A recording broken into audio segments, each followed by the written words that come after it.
Now this bad mamma jamma right here also picked up while I was up in Pittsburgh this weekend. I was probably going to pass completely on it. I'd seen him in the store before along with the upscaled Prime that comes packed with him. And didn't really care for it and just kind of skipped on it. And then my friend Trent got one, said it was really good. So he brought it to the convention last weekend and I got to check it out. And I agreed, it was a really nice, it actually is a pretty nice figure. So when we were out shopping, we found two of them at Target, so me and Gerodimus Prime both nabbed one. Totally worth it. It's a really nice dragon, and some neat things going on here. The wings look especially nice. The black paint on the translucent orange plastic is a really cool effect, and I quite like it. The dragon mode head can look up and down a little bit. It's got some posability there, but that's it. The jaw doesn't open, even though there's a couple little rivets molded in that make it look like it could open. It's one solid piece. It's still better than the spring-loaded gimmick on the big, giant one that came out. I think this guy overall is probably the best PREDAKING figure they've put out. It really is pretty nice. It's got some movement at the shoulder. You hear those nice clicky ratchets. Same at the elbow there, some ratchets, a little bit of posability here in the foot, but mostly for transformation. The rear leg doesn't have a ratchet, but it's one solid piece, and it's pretty sturdy. The tail can move up and down on the pegs that hold. It's just kind of pegged into either side of the legs there, and you can use it to put the tail at any angle you want. This is just a little ball missile launcher, friction ball missile launcher, that he can hold. It comes off and he can hold separately in robot mode. That's where it stores in alt mode. That's a little awkward, but again, you can pull it out. You don't have to leave it there. The wings can move up and down here at the shoulder joint, as well as there's a joint right here. So you can get some decent dragony poses out of him, but you're not going to get a whole lot of action from the dragon mode. But it is a really nice looking dragon, unless you look at it from there's certain angles where it's not great. From the front, he looks a little skinny, but all in all, it's a pretty nice looking dragon.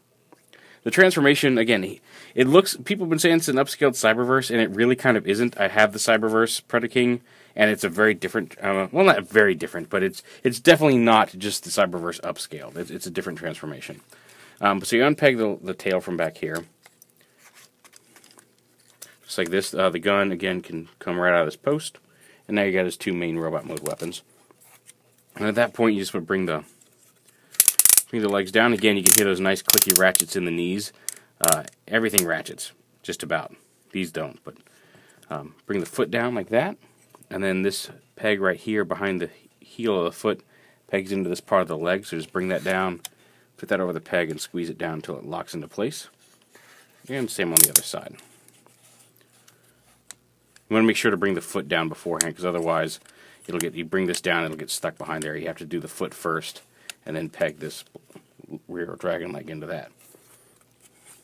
Bring it up to the top here.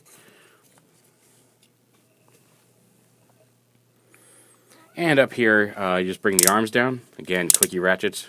They clicky that way, they clicky this way. Elbow clicky, hip clicky both ways, knee clicky.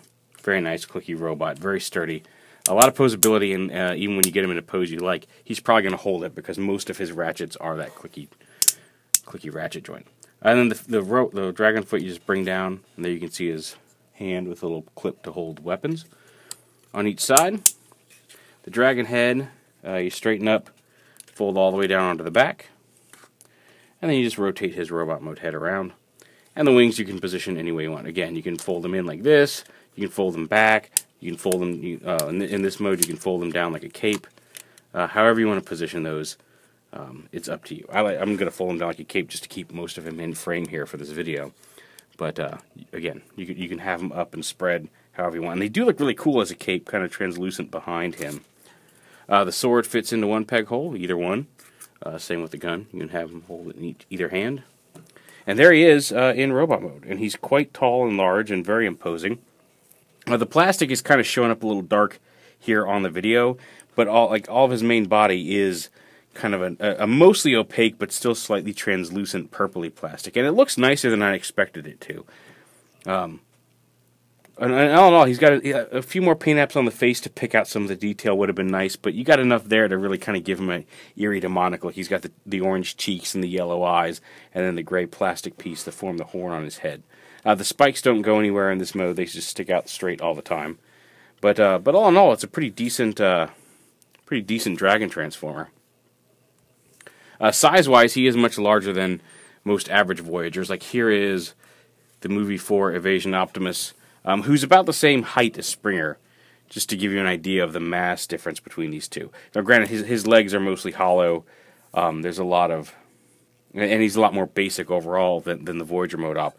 He doesn't have quite as detailed a transformation, which is why they could engineer it to be a little bigger. But it is a nice big toy. It's fairly impressive. Like again, for a toy I was going to pass on, I do quite like it. And probably is the best Predaking they've put out for the Beast Hunters line. So there it is, the version 2 Voyager Predaking from Transformers Prime Beast Hunters.